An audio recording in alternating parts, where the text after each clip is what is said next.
na hipon ang nakahanda sa hapagkainan, kasama ang paalalang nakapiskil na ito. Si May, larawan ng may magandang kasuotan sa hapagkainan.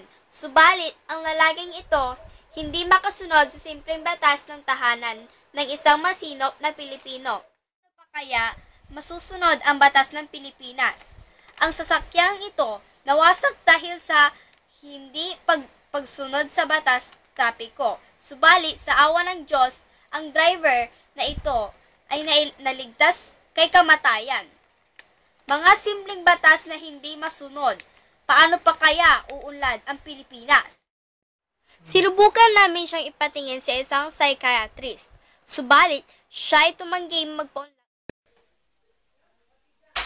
Maaari po kayong bumisita sa aking Facebook account. At ito lang po ang Facebook account na nasa aking pangalan. Ako po ang inyong kapamilya. Kapamilya mo, nagmamahal sa'yo.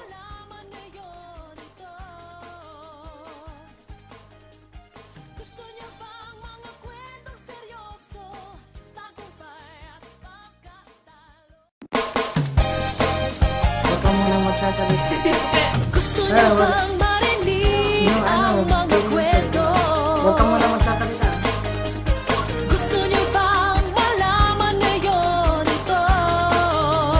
Tumingin ka muna dyan.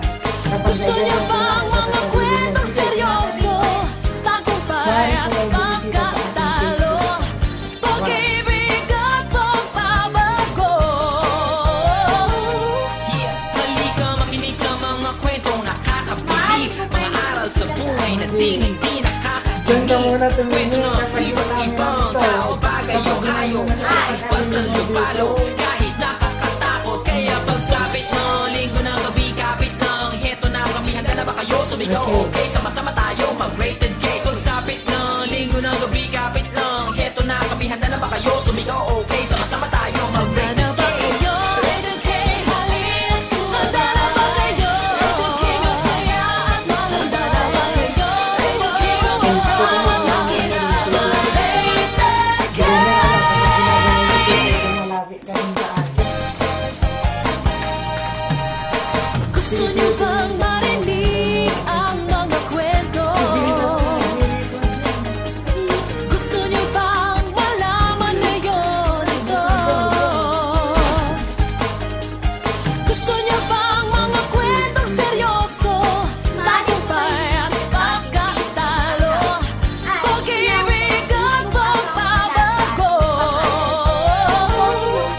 Halika makinig sa mga kwentong nakakabilib, mga aral sa buhay na hindi nakakainis. Kwento ng iba't ibang tao, bagay o hayop, kahit pasan lupalo, kahit nakaka